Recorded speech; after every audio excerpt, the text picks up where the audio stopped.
I definitely feel like my voice has an opportunity to be heard. Aside from this opportunity, I don't think there's ever been a time when someone's sincerely asked me about what my thoughts are, what my opinion is, something in the city.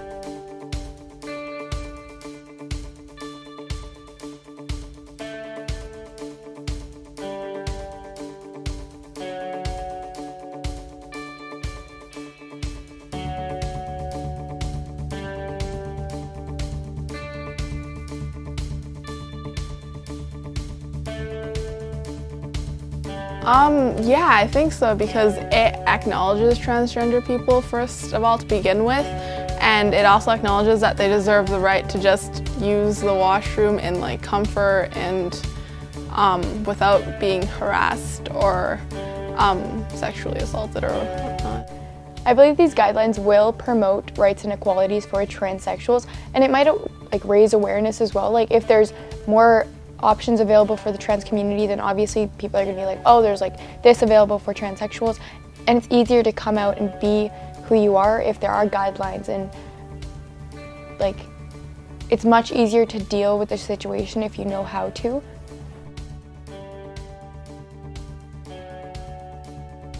I would say that no, I don't think the school board has a right to say no to GSAs, because ultimately the students want a GSA in their school. I think that they're important enough and integral enough towards, promoting a safe environment for all students, that ultimately a school board does not have the right to deny students access to such an important institution such as a GSA. I really don't think so, because there's been a lot of research into the benefits and drawbacks of like having a GSA versus not being able to have one, and it showed that it's detrimental to the students to not be able to have a GSA.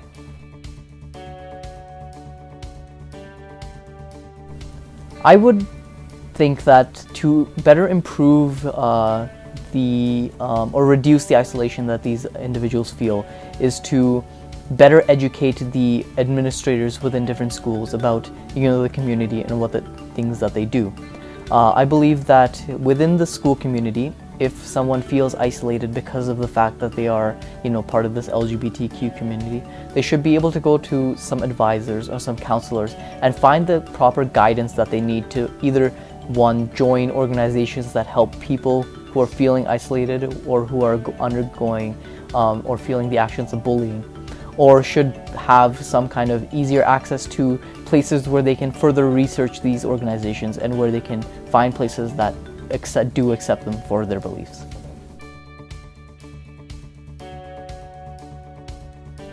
I don't necessarily think they should be required, but I do highly think that they should, because over time, suicidal rates especially in teens in this community, have risen, and it's an issue that needs spreading awareness of to help stop this before this gets out of control and out of hand. I think in general they should be able to they should be required to give an amount of money and funding for them. But if they fund every single organization that needs the funding, that's going to be way too much money. So I think really just the important ones is good, just a few. I think especially with the way that media has been changing rapidly, the LGBT community is just going to get